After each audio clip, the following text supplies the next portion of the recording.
our efforts are based on the belief that education should not be marriage oriented, which wanted to prop up what is in the current usage called women empowerment.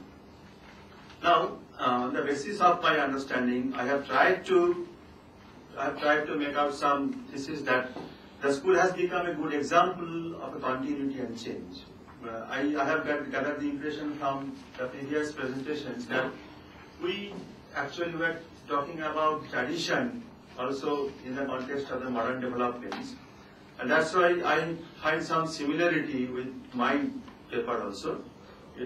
The school today, I have found, the school has become a good example of continuity and change. The school management of the Sannyasis held for the coalescence with the mainstream system.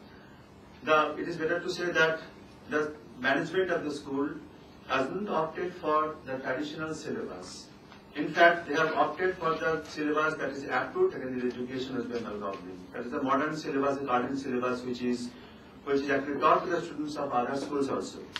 The school management of the Sannyasis felt that there should be a convergence with the mainstream education system run by the state.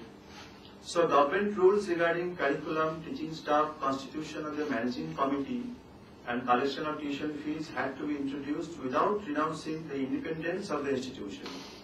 This was needed to overcome financial difficulties as well as introduction of the current curriculum of the Board of Secondary Education.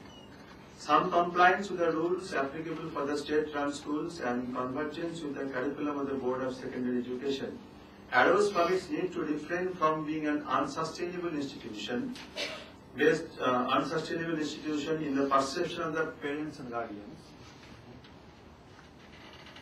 and also to refrain from being known as an identity-based Hindu education institution of the Sannyasis. We know about the identity-based education institution of other religions. Suppose the madrasas are also identity-based education institution, but the Nivedita school of Ramakrishna Sharada Mission, they haven't wanted that their school should be known as one of the identity-based institutions, despite the fact that the school is run by the Ramakrishna Sharada Mission. If we look into the distribution of the lessons, it might be interesting to see that spiritual and religious value-based lessons are imparted to girls under class 7.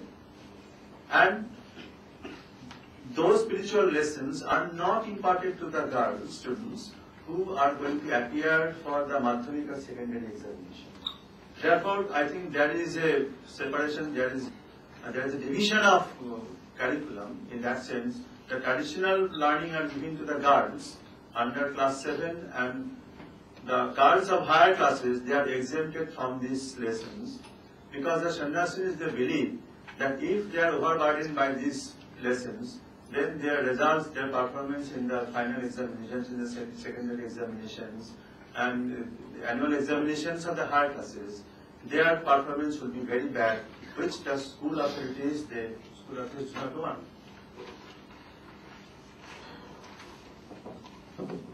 In this study, I have tried to derive certain key points of the activities of the school, touching on the thrust areas of this deliberation, that is the deliberation of this seminar. Accordingly, I like to look into the history of the school-society relationship.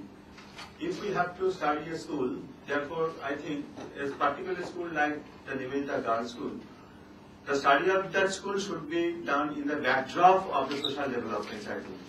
And in our case, I think the society in the 19th century and the society after independence, currently actually, I have tried to look at the school in the context of two viewpoints. We have to keep in mind that the school was born at a time when the anti-colonial fervor was shimmering in the middle-class Bengali husband's mind, and at the same time the rising anxiety for keeping social cohesion unhurt.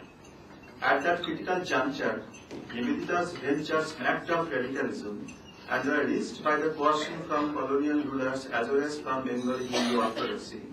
But her selfless endeavors and identification with the Bengali society and Hinduism had helped her to be in communion with the locals. Her efforts, unlike other European reformers and missionaries, were not raised on the empire civilizing mission in India, So her European identity was not at all an impediment to the bridge building between the school and the society. After independence, the school has traversed a long period.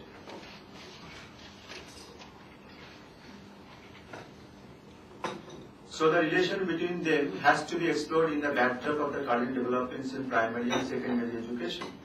We find that in consonance with the present developments, we find that many privately owned and government-sponsored schools have come up in the city in Kolkata. Most of them are English medium schools. Apart from these schools, this Nivedita Girls School, stands on its own feet because the demand for girls' admission in this school actually is on the rise. Strict admission test for quality control, discipline, regular parent-teacher meeting, and value-based education are its distinguishing marks as a credible institution.